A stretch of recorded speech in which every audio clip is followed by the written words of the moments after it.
Hello, my name is Peter Parfitt. Welcome to New Brit Workshop. I'm sorry I've been away for a little while, but I had a sort of frozen shoulder, or injured shoulder. I don't know how I did it, but it was so bad that I just couldn't lift my arm really above that level. But now I can do things normally. Now, before that started, I was pretty busy, and I just bought myself a new pillar drill from Axminster.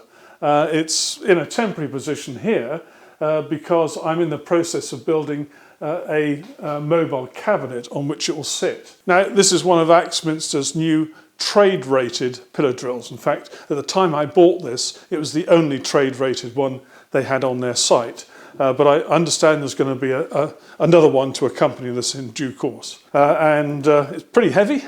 And it's a little bit more accurate than my old one. And this will give rise to two videos. The first will be about the drill itself, and I'll give you my opinion of it.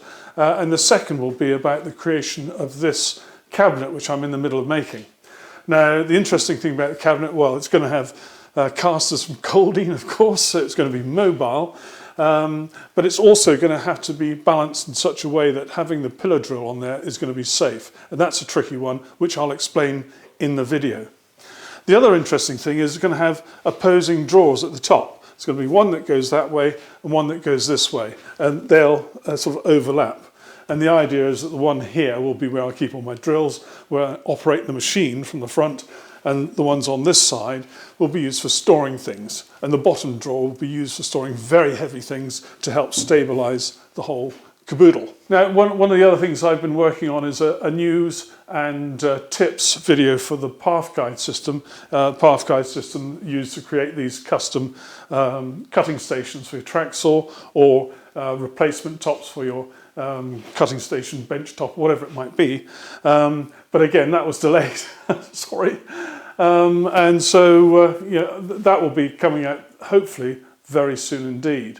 And there are a couple of tips there which were sent in by one of my viewers, and they are well worth looking at. Now, there is one really important thing I wanted to say in this video, and that is about a forum which you can find on the internet called the Festool Owners Group. And you know, I don't think I've ever mentioned it before.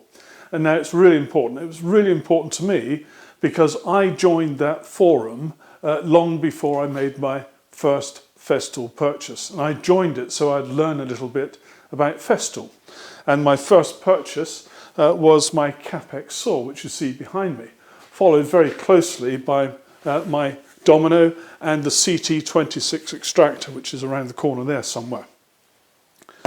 Now, what I learned on the FOG, as it's called, the Festool Owners Group, was absolutely amazing. So many users of Festool equipment that I was able to make an informed judgment of what tools I wanted to buy, and more importantly, in what order I wanted to buy them. I don't think that everything on the FOG is Festool related, not by any means. For example, when I looked at my new bandsaw and made a video about it, I posted it on the FOG. I'm pretty sure that when I was making the new Bessie clamp rack here, I'm pretty sure I probably put that on the FOG as well.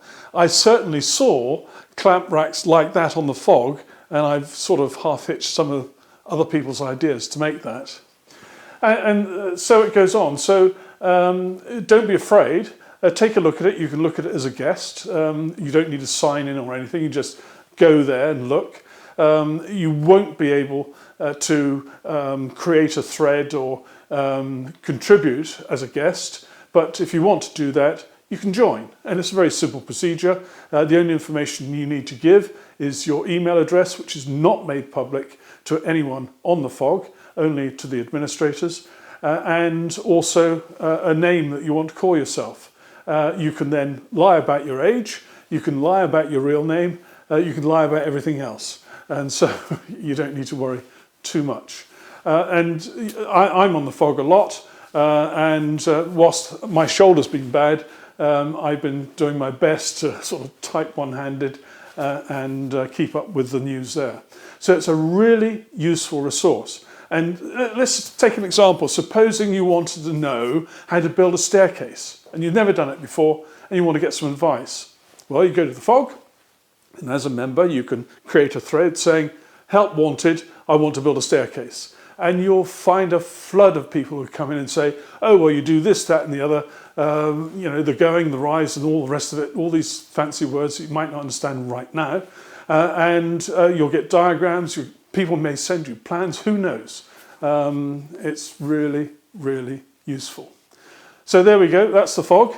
And that's the end of this very short video, which just explains why my workshop is in chaos and I haven't yet finished off those other videos I was working on. Thank you very much for watching. Take care. Bye-bye.